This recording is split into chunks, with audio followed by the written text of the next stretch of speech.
Muy buenos días, un feliz sábado, queridos hermanos, para cada uno de ustedes. Agradecemos a Dios porque una vez más nos permite reencontrarnos en esto tan importante que es el estudio de la Sagrada Escritura. Ya hemos estudiado repasado, ¿no es cierto?, el estudio del folleto de la Escuela Sabática para esta semana. Agradecemos también por la parte especial que hemos escuchado y esperamos que el Señor siga bendiciendo a su iglesia a través del desarrollo de los talentos. Ahora vamos a disponernos entonces a estudiar una porción de la Escritura, y como vamos a estudiar la Escritura como es nuestra costumbre, vamos a orar, vamos a pedir la bendición de Dios. Así que allí donde usted se encuentra, le invito a que pueda inclinar su cabeza para orar. Nuestro buen Dios y Padre nuestro, que estás a la altura de los cielos, en esta mañana, una vez más nuestra gratitud porque tú nos permites en este día sábado reunirnos como hijos tuyos en torno a tu palabra. Queremos suplicarte una vez más que tú, por medio de tu Santo Espíritu, nos puedas dirigir, nos puedas conducir, a fin de que el estudio de tu palabra sea de bendición para nuestras vidas. Nos pueda ayudar en nuestra preparación para el cielo y también en nuestro deseo de compartir este hermoso mensaje de salvación con aquellos que aún no te conocen.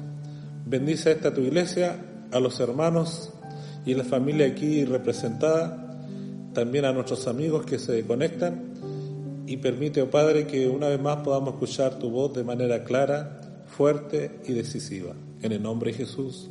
Amén. Bien, saludamos una vez más a nuestros amigos y hermanos que nos están viendo, que se están conectando de aquí de Osorno, del distrito de Osorno, con cada una de sus iglesias, también a Purranque, a Riachuelo, Guayusca y también allí en Entrelago, en Puyehue. Y al resto de los amigos hermanos de Chile y también del mundo, porque nos ven de afuera, así que un saludo cariñoso para todos ustedes. Le invitamos, no olviden que esta tarde va a estar con nosotros el pastor Juan Cancino para un programa, ¿no es cierto?, de apoyo espiritual, ¿no es cierto?, reflexión en la palabra, así que le invitamos para que en la tarde se conecten por medio de la página de la iglesia para que podamos disfrutar también de ese programa. Bien, le vamos a invitar, como dijimos, vamos a abrir la palabra de Dios, así que les invito allí donde usted se encuentre, tenga su ejemplar de la palabra a mano, porque vamos a estudiar la Biblia, ¿no es verdad? Así que tenemos que tener contacto con las Sagradas Escrituras para poder por nosotros mismos ver lo que Dios dice. Porque usted tiene que asegurarse que lo que el pastor, ¿no es cierto?, el anciano está diciendo es lo que la Biblia dice y no lo que al pastor se le ocurra.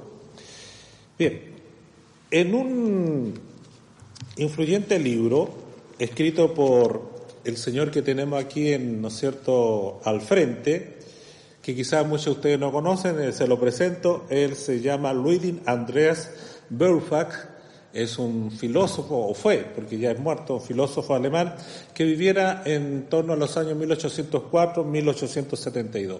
Él escribió un libro influyente que tenía por título The Essence of Christianity, la esencia del cristianismo. Y en este libro él argumenta que Dios era simplemente una proyección humana. Vale decir que él le quita todo fundamento a creer en un Dios personal, en un Dios verdadero. Solamente es una proyección de la mente humana, un pensamiento humano, no una realidad.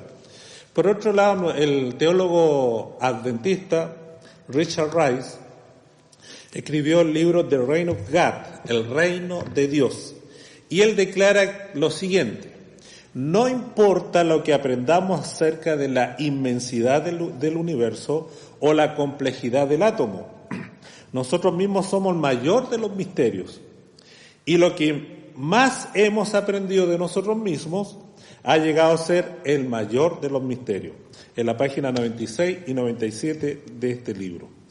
Sin embargo, yo creo que usted y yo creemos que el mayor de los misterios no somos nosotros mismos, aun cuando hay muchas cosas complejas en la naturaleza humana y también en la naturaleza que nos rodea. El mayor de los misterios con los cuales la mente humana se confronta es el misterio de la encarnación. La palabra de Dios así de claro lo deja. El apóstol Pablo, en su carta a Timoteo, en 1 Timoteo dice lo siguiente, en el capítulo 3, versículo 16. Les invito a buscar allí 1 Timoteo, capítulo 3, verso 16. Indiscutiblemente grande es el misterio de la piedad. Dios fue manifestado en carne, justificado en el Espíritu, visto de los ángeles, predicado a los gentiles, creído en el mundo y recibido arriba en gloria. Aquí nos habla, ¿no es cierto?, de este misterio de la encarnación, del misterio de la piedad, de este hecho que el Dios del cielo, ¿no es cierto?, el creador del cielo y la tierra, se hiciera hombre, tomara naturaleza humana. Y eso está reflejado en la persona de Jesucristo. Y Cristo era pleno Dios y también pleno hombre. Es fundamental este concepto de la encarnación de Cristo y es esencial en la transformación de los pecadores, de los cuales usted y yo somos, con el propósito de siendo pecadores, tener la posibilidad de llegar a ser algún día, ¿no es cierto?, como dice la palabra de Dios, plenamente perfectos, llegar a ser santos. Para el cristiano, entonces, la encarnación es distintiva, es única y personal, y se concentra en la persona de Jesucristo. Es una vida particular, es una persona particular. Y Juan, en el libro, en su evangelio, dice lo siguiente, en su primer capítulo, Juan capítulo 1 y el verso 14. Dice lo siguiente, y aquel verbo, que es Cristo, fue hecho carne y habitó entre nosotros y vimos su gloria, gloria como unigénito del Padre, lleno de gracia y de verdad. Este Dios que crea los universos, aquí tenemos una hermosa imagen de nuestro universo, de manera especial de la nebulosa de Magallanes. Miren ustedes la belleza. Ese conjunto de estrellas y galaxias, que son millones y millones de estrellas y millones de galaxias. Este Dios que crea esto, ¿no es cierto?, esta grandiosidad, estas poderosas estrellas invisibles a la vista humana, este Dios que hizo el mundo en 6 días, que crea al hombre del polvo de la tierra y le da aliento de vida, este hombre que establece este mundo para que usted y yo podamos vivir, pone en Cristo el sello de esa, ¿no es cierto?, de esa creación, en Cristo y a través de Cristo también en usted y en mí. Y esto se debe única y exclusivamente al amor que Dios tiene para con la humanidad. Dios decide hacer uno de nosotros, Dios con nosotros, Emmanuel, como dice la Escritura.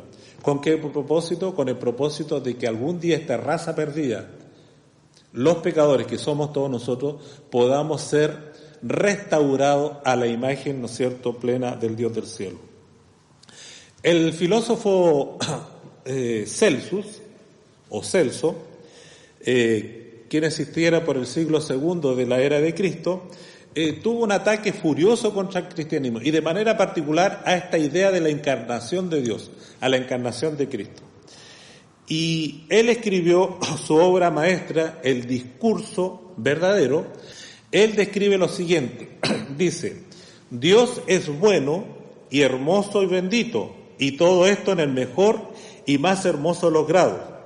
Pero si llegara a habitar entre los hombres, él debería sufrir un cambio de lo bueno a lo malo, de la virtud al vicio, de la felicidad a la miseria y desde lo mejor a lo peor.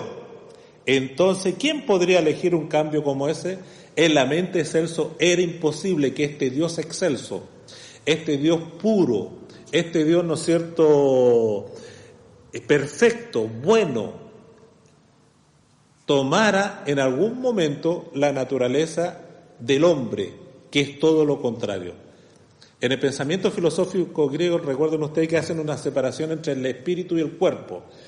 Y todo lo que tiene que ver con el cuerpo para el mundo griego, filosófico griego, es malo. Y por eso, para ellos, era inconcebible que ese Dios que estaba en ese ámbito de pureza pudiera tomar naturaleza humana, la miseria humana. Pero esto se contradice con lo que la palabra de Dios presenta. La Biblia presenta un mensaje totalmente diferente y eso hace diferente el mensaje cristiano, este mensaje de salvación en la persona de Jesucristo y en este hecho trascendental que fue la encarnación de Cristo, Dios hecho hombre. En el libro, en la palabra de Dios, en el Nuevo Testamento de manera particular, nosotros encontramos una palabrita, ¿no verdad?, que es la palabra monogenes. Esta palabra, que aparece en el Antiguo Testamento 9 veces, 3 veces en Lucas, 1 vez en el libro de Hebreo, y 5 veces son mencionadas por el apóstol Juan, 4 en el Evangelio y 1 en su primera carta, 5 veces.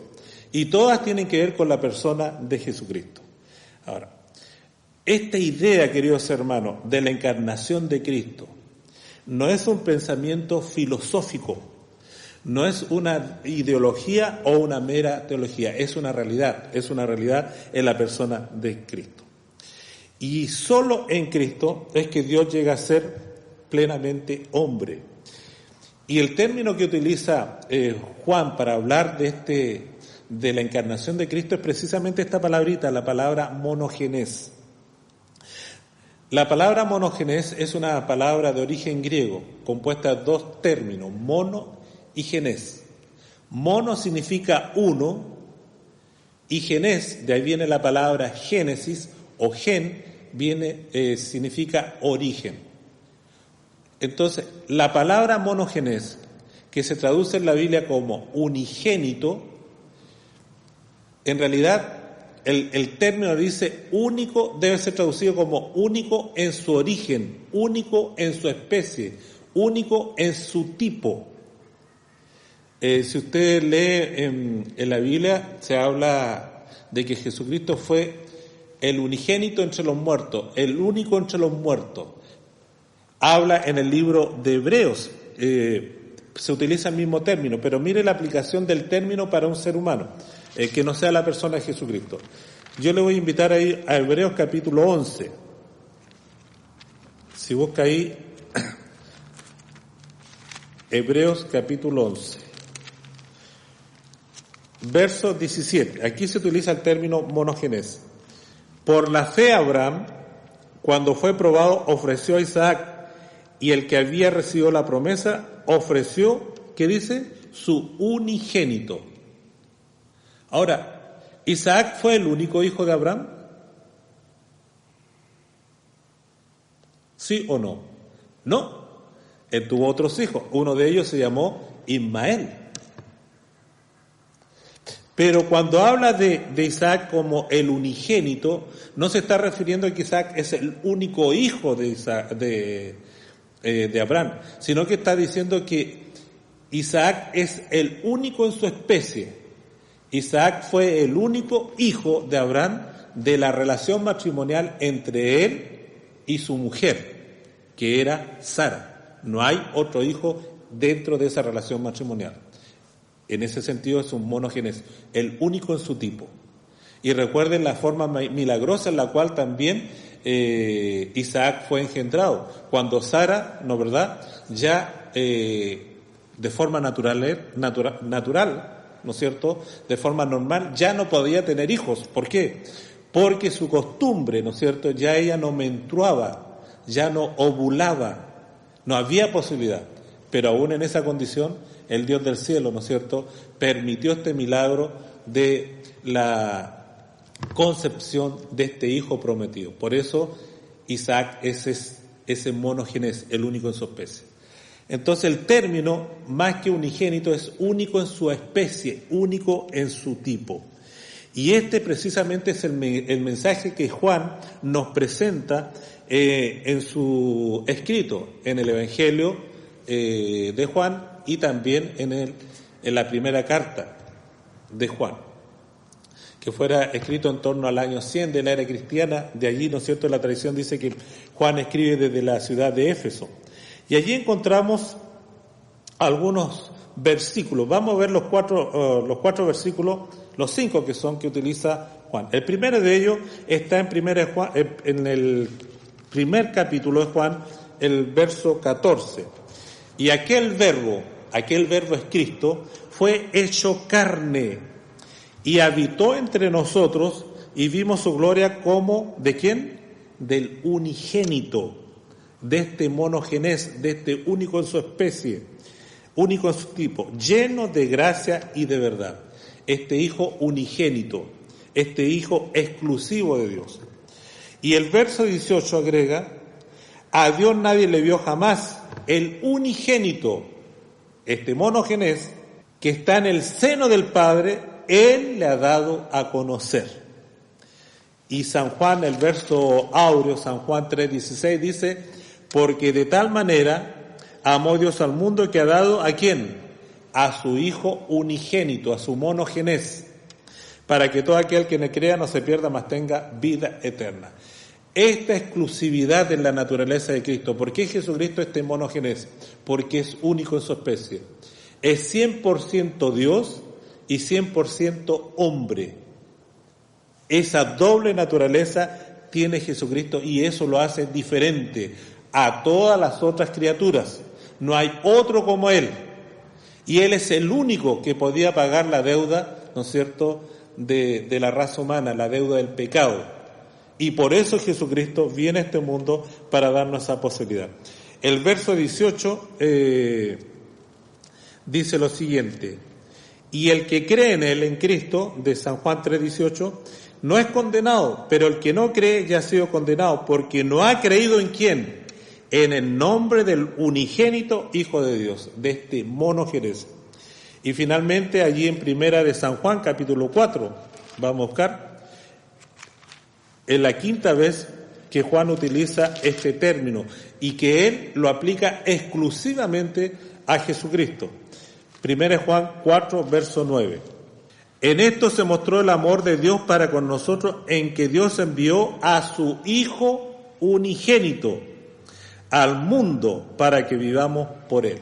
Y este término unigénito se usa tanto como sustantivo como adjetivo para expresar esta condición de Cristo.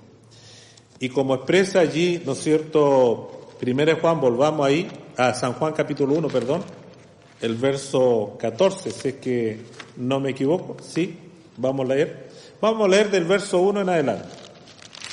San Juan 1 al 5 y después el verso 14. Dice, en el principio era el Verbo, y el Verbo era con Dios, y el Verbo era Dios. Este era en el principio con Dios, todas las cosas por Él fueron hechas, y sin Él nada de lo que ha sido hecho fue hecho. En Él estaba la vida, y la vida era la luz de los hombres. La luz en las tinieblas resplandece, y las tinieblas no prevalecieron contra ella. Y agrega el verso 14, porque dice, y aquel Verbo fue hecho, y habitó entre nosotros, y vimos su gloria, gloria como unigénito del Padre, lleno de gracia y de verdad. Es interesante que cuando habla de la persona de Jesucristo, el apóstol Juan dice, en el principio era, no dice fue, dice era. ¿Cuál es la diferencia entre era y fue?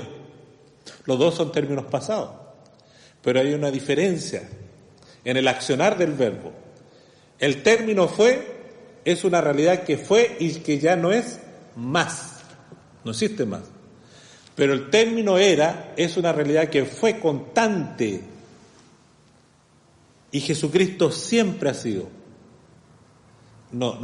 Jesucristo no deja de ser. ¿Por qué? Porque Jesucristo es Dios, es este Dios eterno, es este monogenés. Y dice que este verbo fue hecho carne para que usted y yo pudiéramos ver, ¿qué cosa? La gloria del Padre. Y como dice en el verso 9 del 1 Juan, que ya leímos, capítulo 4, dice, en esto se mostró el amor de Dios para con nosotros, en que Dios envió su Hijo unigénito para que vivamos por Él. El amor de Dios se refleja en esta realidad de Jesucristo, en este Dios hecho hombre, en este Dios que desciende a este mundo, ¿para qué? Para reflejar la gloria de Dios y concretar ese maravilloso plan de salvación, para que usted y yo tengamos las posibilidades. Ahora, esta condición de Jesucristo nos habla de dos realidades, o de dos condiciones de Cristo. La plena humanidad de Dios, de Cristo, y la plena divinidad de Cristo. Esas dos naturalezas confluyen en la persona de Jesucristo. Por eso lo hace a él el monogénesis, porque no hay ninguna criatura que tenga esa condición. Todas las criaturas restantes, ¿no es cierto?, tenemos una sola naturaleza.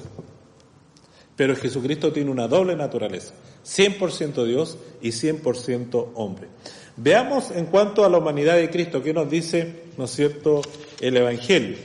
En San Juan capítulo 4, mire lo que dice allí, nos presenta lo siguiente. San Juan capítulo 4, verso 6. Aquí tenemos el encuentro de Jesús con la mujer samaritana. Y Jesús con sus discípulos habían caminado bastante. Yo no sé si usted alguna vez ha caminado, ¿no es verdad? Pero harto, no poco. ¿Qué pasa cuando le hacemos una larga caminata? Y sobre todo Jesús la hizo en medio del desierto, con mucho sol. ¿Qué pasa? Al final de cuentas nos cansamos. Ahora, ¿Jesús se cansaba? Claro que sí. Porque él era hombre como usted y como yo. Dice, y estaba allí en el pozo de Jacob, entonces Jesús, cansado del camino, cansado de caminar, se sentó junto al pozo y era como la hora sexta, al mediodía. Nos podemos imaginar ese Jesús agotado, sudoroso, producto del cansancio, pues Jesucristo era pleno hombre. Y agrega en el versículo 31 del mismo capítulo, entre tanto los discípulos le regaban diciendo, Rabí, come, porque Jesucristo, ¿no es cierto?, también tenía que gozar hambre y sus discípulos sabían eso. Y Jesús, ¿no es cierto?, era tanto su deseo de alcanzar la salvación del ser humano que dedicaba más tiempo al diálogo, a la conversación, a la predicación de la palabra y muchas veces descuidaba esto tan esencial que es comer. Y sus discípulos decían, Maestro, come. El versículo 5 del capítulo 6 del mismo Evangelio, San Juan 6, verso 5, dice así. Cuando alzó Jesús los ojos y vio que había venido a él gran multitud, dijo a Felipe, ¿de dónde compraremos pan, no es cierto?, para que coman estos? Pero esto decía para probarle porque él sabía lo que él había de hacer. Y agrega el verso 20, mas él le dijo, yo soy, ¿qué más dice? No temáis. El verso 19, cuando habían remado como 25 o 30 estadios, vieron a Jesús que andaba sobre el mar y se acercaba a la barca y tuvieron miedo. Mas le dijo, yo soy, no temáis. Ahora, este Jesús que alimenta esa multitud, ¿qué sintió por esa multitud? Él sintió compasión. Así como sintió la misma compasión cuando sus discípulos, ¿no es cierto?, en medio del mar estaban zozobrando y estaban por perecer. Y Jesús, ¿no es cierto?, siente compasión por aquellos que aman, por los hambrientos y por aquellos que tienen miedo. Se compadece, se enternece, tiene misericordia, porque este Dios tiene sentimiento. No es un Dios sin sentimiento, no es un Dios que no llore, no es un Dios que no padece. Y por cuanto Jesucristo como hombre padece, ¿no es cierto?, y que fue tentado en todo, como dice el apóstol Pablo en Hebreo, Él puede entender al que sufre, Él puede entender al que siente hambre, al que pasa una pena, al que pasa un dolor, al que sufre una pérdida. Allí en el versículo 33 del capítulo 11, en el contexto del milagro de su amigo Lázaro, dice lo siguiente, 11:33. Jesús entonces, al verla llorando, ¿no es cierto?, a María y a Marta también, y a los judíos que la acompañaban, también llorando, se estremeció en espíritu. ¿Y qué pasó con Cristo? Dice que se conmovió, ¿no es verdad? Sintió dolor. Y dijo, ¿dónde le pusiste? Y le dijeron, Señor, ven y ve. ¿Y qué pasa con Cristo? Dice que Jesús lloró. Jesús como hombre, ¿no es cierto?, llora por su amigo. Así como usted y yo lloramos por nuestros seres amados cuando pasan al descanso. Él derramó lágrimas como cualquier doliente. Y en la angustia de la cruz, allí en San Juan capítulo 19, versículo 28, Juan describe lo siguiente. Después de esto, sabiendo Jesús que ya todo estaba consumado, dijo: Padre, para que la Escritura se cumpliese, dijo: tengo ¿qué cosa? Tengo sed. En la cruz Jesucristo sintió sed. ¿Y por qué Jesucristo siente sed? Porque Él es un ser humano que padece, ¿no es cierto?, la misma necesidad que todo ser humano, como usted y como yo. El cuarto evangelio entonces nos muestra a un Jesús, ¿no es cierto?, plenamente humano. No un Jesús que era una sombra, como es en el pensamiento filosófico griego, o un pensamiento de los docetas. Los docetas eran aquellos cristianos que pensaban que Jesucristo no tenía cuerpo, sino que tenía una apariencia de cuerpo, porque ellos estaban, ¿no es cierto?, contaminados con el pensamiento filosófico griego.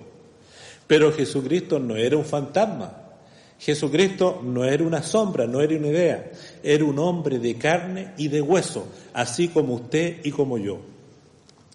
Y Jesucristo, ¿no es cierto?, en su vivir, en su persona se muestra una persona con desgaste, producto del dolor, producto de los años, producto de la herida, producto del sufrimiento, tanto físico como mental y emocional. Y es cosa de verlo allí sufriendo en el Getsemaní. Y este es el verdadero Jesús humano que la Escritura nos presenta, que el Evangelio destaca delante de nosotros. Un Dios hecho hombre, de carne y de hueso, así como todos nosotros. Pero junto con la naturaleza humana de Cristo, el apóstol Juan también recalca, y de manera más enfática quizás en su evangelio, la divinidad de Cristo. No hay otro evangelista que presente tal perspectiva de la divinidad de Jesús. Y es cosa de repasar algunos de sus textos. Allí, ¿no es cierto?, el texto que leyéramos al principio, San Juan capítulo 1:1, dice: en el principio era el Verbo, y el Verbo era con Dios, y el Verbo era Dios. Enfáticamente, Juan dice que Jesucristo era Dios, ¿no verdad? No dice que fue Dios, era Dios, desde atrás, desde el pasado, una naturaleza divina. Y después, ¿no es cierto?, registrando las palabras de Cristo en Juan 8, verso 58, mire lo que dice allí. San Juan 8, verso 58. Jesús les dijo: de cierto os digo, antes que Abraham fuese, yo soy. ¿Por qué Jesús nos dijo antes que Abraham fuese, yo era? No dijo eso. Dijo, o yo fui, sino que dijo, antes que Abraham fuese, yo soy. Y cuando Jesús dice ese término, dice que los judíos tomaron, ¿qué cosa? Piedra. ¿Y por qué tomaron piedra? Porque el término yo soy en el pensamiento judío era exclusivo para Dios. Ningún judío se atrevería a decir yo soy. Pero ¿por qué Cristo dice yo soy? Porque Él tiene plena conciencia de que Él, junto con ser hombre, también ¿qué es lo que es? Es Dios. Y es pleno Dios. Él, el gran yo soy, ese Dios eterno, ese Dios que no tiene principio ni tiene fin. Y el verso 5 del capítulo 17 nos presenta lo siguiente. Verso 5 del capítulo 17. Ahora pues, Padre, glorifícame tú al lado tuyo con aquella gloria que tuve contigo antes que el mundo fuese. Jesús comparte la gloria del Padre, comparte la gloria de Dios. ¿Por qué comparte la gloria de Dios? Porque Él es pleno Dios, es Dios con nosotros. Y el verso 33, el capítulo 6 del mismo Evangelio, dice así, 6:33, vamos a leer. Dice, porque el pan de Dios es aquel que descendió del cielo y da vida al mundo. Le dijeron, Señor, danos siempre este pan. Jesús le dijo, yo soy el pan de vida. El que a mí viene nunca tendrá hambre, y el que en mí cree no tendrá sed jamás. Mas os he dicho que aunque me habéis visto, no creéis. Todo lo que el Padre me da, vendrá a mí, y al que a mí viene, yo no le echo fuera. Y agrega, porque he descendido ¿de dónde? Del cielo, no para hacer mi voluntad, sino la voluntad de aquel que me envió. Y Jesucristo más en San Juan, el capítulo 14, 16 dice, yo soy el camino, ¿qué más? La verdad y la vida. Y cuando Jesús habla de que Él es la vida, Él no está hablando de una vida derivada de otro. Habla de vida en sí mismo, porque Él es la vida. Porque Él es el Dios creador, el autor de la existencia del universo y de toda vida, ¿no es cierto?, que hay en estos cielos. Y en ese sentido, agrega el capítulo 10, verso 18, lo siguiente. Miren lo que dice allí, hablando de esto precisamente de la vida. Dice Jesús, nadie me la quita, hablando de la vida, sino que yo de mí mismo la pongo. ¿Qué criatura puede decir eso? Ninguna. ¿Por qué Cristo lo puede decir? Porque Él es la vida, porque Él es el autor de la vida. Dice, nadie me la quita, sino que yo de mí mismo la pongo. Tengo poder para ponerla y tengo poder para volverla a tomar. Y este mandamiento recibí mi Padre. Y agrega el versículo 17, por eso me ama el Padre, porque yo pongo mi vida ¿para qué? Para volverla a tomar. Y solamente Jesucristo era el único capaz de poder ejecutar el plan de salvación. Porque Jesucristo vino a este mundo a experimentar la muerte. ¿Y qué muerte? La muerte eterna. El Cristo en la cruz experimenta esa muerte eterna para pagar la deuda del pecado. Pero ese Cristo, ¿no es cierto?, que muere en la cruz es también Dios. Por eso Él puede, ¿no es cierto?, resucitar, vencer la muerte eterna. Eso que ninguna criatura puede hacer, ni los ángeles, ni ningún otro ser humano. En Cristo entonces confluyen estas dos naturalezas, la naturaleza humana y la naturaleza divina. Y Jesús, ¿no es cierto?, es presentado de esa manera plenamente divina por el apóstol Juan, para que nosotros podamos comprender precisamente esta doble condición, esta doble naturaleza de este monogénesis, de este Hijo unigénito, de este único en su especie que es Jesucristo. Ahora, ¿por qué este Dios que creó los cielos y la tierra, el universo todo, desciende, ¿no es verdad?, a este mundo, a la vejez humana? La fuerza que mueve a Dios a experimentar la encarnación con todo lo que eso conlleva, esta encarnación que es el fundamento de nuestra transformación, que es la misma esencia de la naturaleza de Dios, esta fuerza. ¿Y cuál es esta fuerza? Es la fuerza del amor. El apóstol Juan dijo en 1 Juan 4:8. Vamos a leer ahí, 1 Juan, capítulo 4, verso 8. El que no ama no conoció a Dios, porque Dios, ¿qué es lo que es amor. Y es el amor de Dios, este amor de Dios, que permite que Jesucristo venga a este mundo y tome naturaleza humana. Este amor es un amor que salva, es un amor que redime, es un amor que revela, que revela lo que Dios es. Y este amor, ¿no es cierto?, redentor, es el gran misterio que ocupará la mente de los redimidos por la eternidad. Dice Ellen White en El Camino a Cristo que nosotros nunca vamos a llegar a comprender el gran amor de Dios para con nosotros. Pero, aunque no lo comprendamos, lo podemos experimentar aquí en esta tierra y por la eternidad. Jesucristo entonces desciende a nuestro nivel, porque nosotros no podíamos subir al nivel de Él, a diferencia del pensamiento filosófico griego, que dice que los dioses no descienden, sino que el ser humano va hacia ellos. Y Dios, sabiendo que usted no puede llegar a Él, desciende con este amor, ¿no es cierto?, eterno. ¿Para qué? Para mostrarnos cómo es Dios, y para mostrarnos qué es lo que es la vida, y para mostrarnos que Él tiene un propósito para usted y para mí, de transformar nuestra existencia. Y en esto se manifiesta el amor de Dios. Y por eso, allí en 1 San Juan, el apóstol Juan vuelve a escribir, 1 San Juan 3:1, mirad cuál amor nos ha dado el Padre, para que seamos llamados hijos de Dios. Por esto el mundo no nos conoce, porque no le conoció a Él. Amados, ahora somos hijos de Dios y aún no se ha manifestado lo que hemos de ser.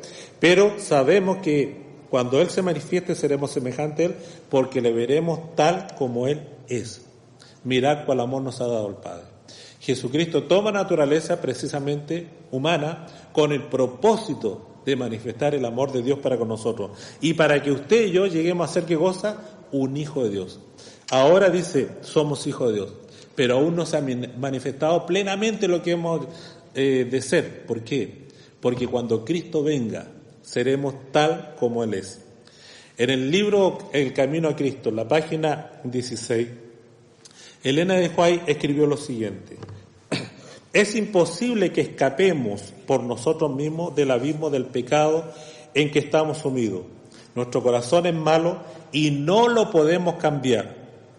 La educación, la cultura, el ejercicio de la voluntad, el esfuerzo humano, todos tienen su propia esfera, pero para esto no tienen ningún poder. Pueden producir una corrección externa de la conducta, pero no pueden cambiar el corazón, no pueden purificar la fuente de la vida. Así es de cierto. Nuestra naturaleza pecaminosa no puede ser transformada por nuestra propia condición humana. ¿Por qué? Porque usted y yo somos pecadores. Si nosotros quedamos abandonados a nuestra propia suerte, queridos amigos y hermanos, podríamos autodestruirnos. ¿Por qué?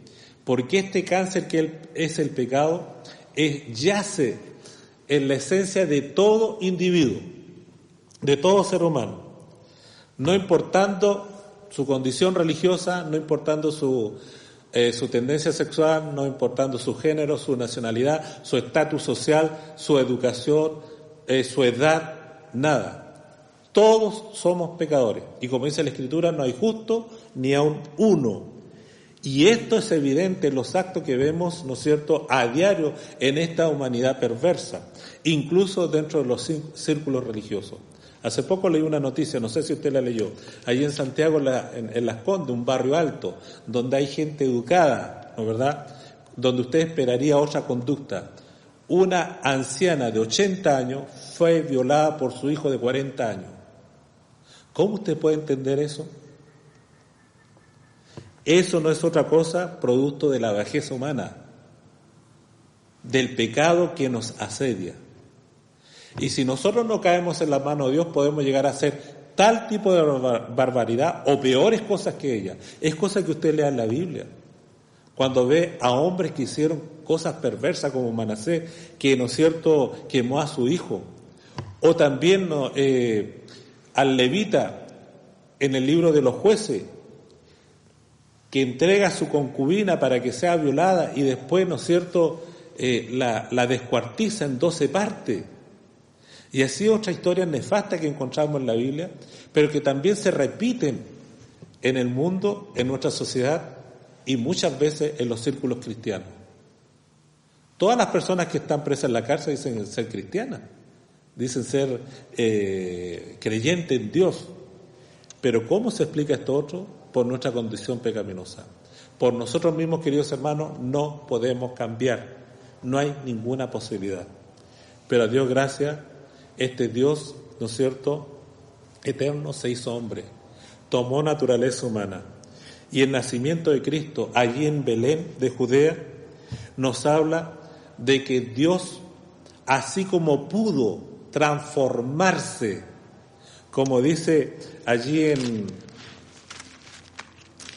en Filipenses, le voy a invitar a buscar Filipenses, mire lo que dice allí. Filipenses capítulo 2.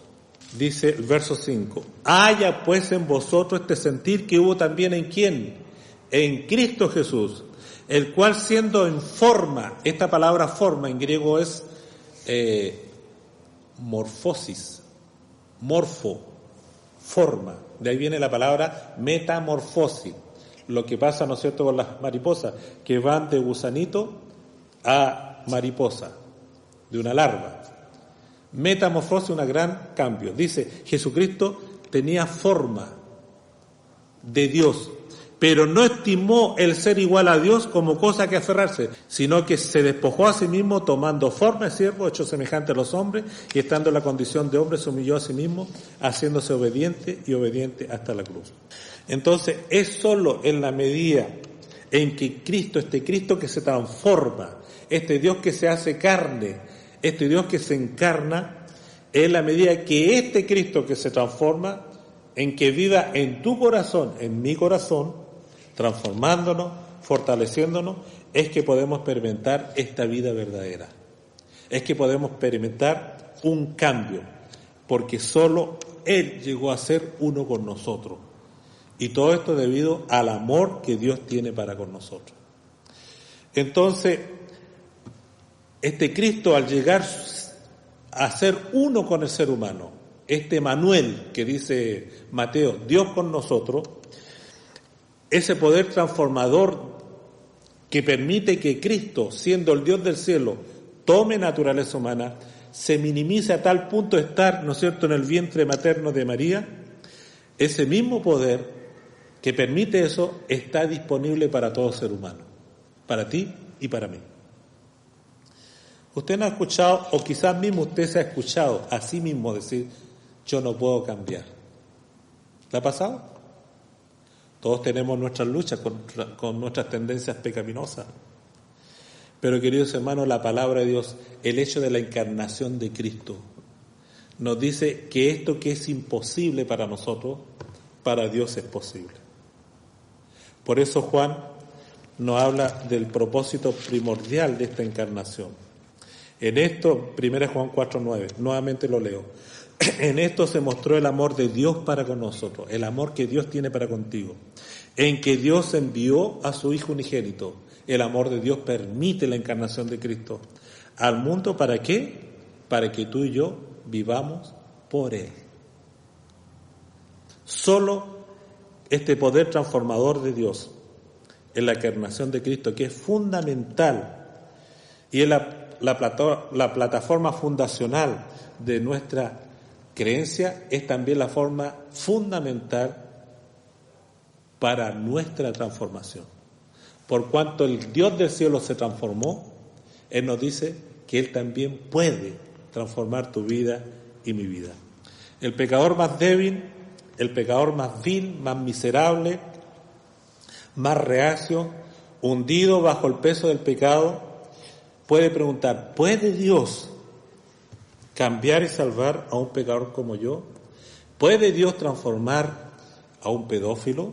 ¿Puede Dios transformar a un violador?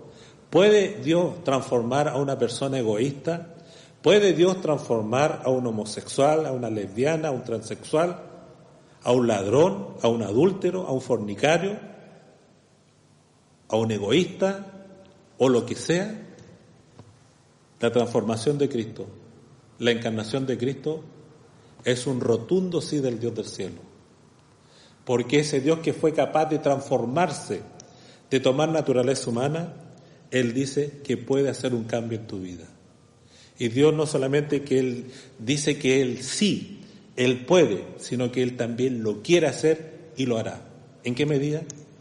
En la medida que ese ser humano, que eres tú y yo, que tenemos tendencias pecaminosas, que tenemos nuestras luchas, nuestras dificultades, caemos a los pies de Cristo.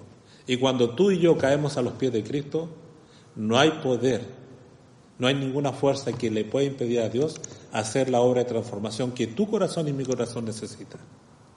Como lo dice el apóstol Pablo en 2 Corintios, capítulo 5, el verso 17. Este maravilloso texto, mire lo que dice allí. Dice, de modo que si alguno está en Cristo, nueva criatura es. Las cosas viejas pasaron y aquí todas son hechas nuevas. Si tú y yo, ¿no es cierto?, vamos a Cristo, ese poder que transformó al Dios del cielo en un ser humano, ese poder también puede transformar a un pecador vendido al pecado en una persona consagrada a Dios y a su causa, en una persona gobernada por este amor infinito que es el amor de Dios. Y bajo esa condición, ¿no es cierto?, de la condición del Espíritu de Dios, esta persona puede llegar a servir y puede llegar a elegir ser un modelo de vida cristiana transformado. Y a través de tu vida poder también permitir que otros sean transformados. Mis hermanos y hermanas queridos, hemos sido nosotros transformados por Jesucristo. Porque usted y yo hemos aceptado a Jesucristo, a fin de que usted y yo podamos también ser agentes transformadores por medio por medio del cual Cristo puede llegar a tocar a otros corazones. Cualquiera sea tu condición, cualquiera sea tu profesión, si tú eres un doctor, un médico, si tú eres un abogado, si tú eres un profesor de biología, si tú eres un estudiante, ¿no es cierto?, universitario, o estás haciendo un doctorado, si tú eres un gaffiter, si tú eres un vendedor ambulante, si tú trabajas en la cocina, si tú eres una dueña de casa, si tú eres, ¿no es cierto?, un sencillo, una persona que trabaja en un trabajo muy sencillo, como barrer las calles, recoger la basura, o tiene un cargo encumbrado, ¿no es verdad?, una gran responsabilidad en la ciudad, en una empresa. Sea lo que tú seas, tú puedes llegar a ser, en las manos de Dios, ese agente transformador. Y tú y yo somos llamados por este Dios que se transforma, que toma naturaleza humana, se hace hombre. Ese Dios que se transforma y que te ha transformado a ti y a mí, te invita también a que tú y yo podamos ser canales a través de los cuales otros pueden llegar a ser transformados. ¿No le queremos pedir eso al Señor? En primer lugar, que transforme nuestras vidas, si hasta ahora no lo ha hecho. Y si Dios no lo ha hecho, no es porque Él no quiera, es porque tú y yo no hemos caído a los pies de Jesucristo. Te invito a que tú vayas a los pies de Jesucristo. Si tú ya gozas de esta transformación plena en Dios, te invito también a que tú lleves a otro la persona de Jesucristo. Hay un mundo que necesita escuchar de este Dios que vino a este mundo, que toma naturaleza humana con el propósito de darnos vida eterna. Porque de tal manera amó Dios al mundo que ha dado su Hijo unigénito para que todo aquel que en Él crea no se pierda, mas tenga vida eterna. Que Dios te bendiga, para que gocemos de esa dicha de ser hijo de Dios y para que también disfrutemos de esta vida eterna que Jesucristo nos va a compartir plenamente cuando Él vuelva por segunda vez a esta tierra. Allí donde está, te invito a inclinar tu cabeza para tener una oración final. Gracias, Padre, por Jesucristo y porque Él vino a este mundo, tomó naturaleza humana, pero siguió siendo el Dios de siempre. Y gracias porque su transformación, su encarnación, es el fundamento, es la esencia para que nosotros también podamos creer que así como Él se transformó, tú también puedes transformar nuestra vida, nuestra naturaleza pecaminosa, en un ser humano nuevo, hecho a la semejanza del Dios del cielo. Padre, rogamos que tú nos aceptes tal como estamos, nos recibe y nos transforme, y también nos capacite para, en esa condición, poder llevar a otros a los pies de Jesucristo. Que la bendición del cielo sea con cada uno de nosotros en esta hora. Y gracias una vez más por tu gran deseo de salvarnos y vivir con nosotros eternamente y para siempre. En el nombre de Jesús. Amén.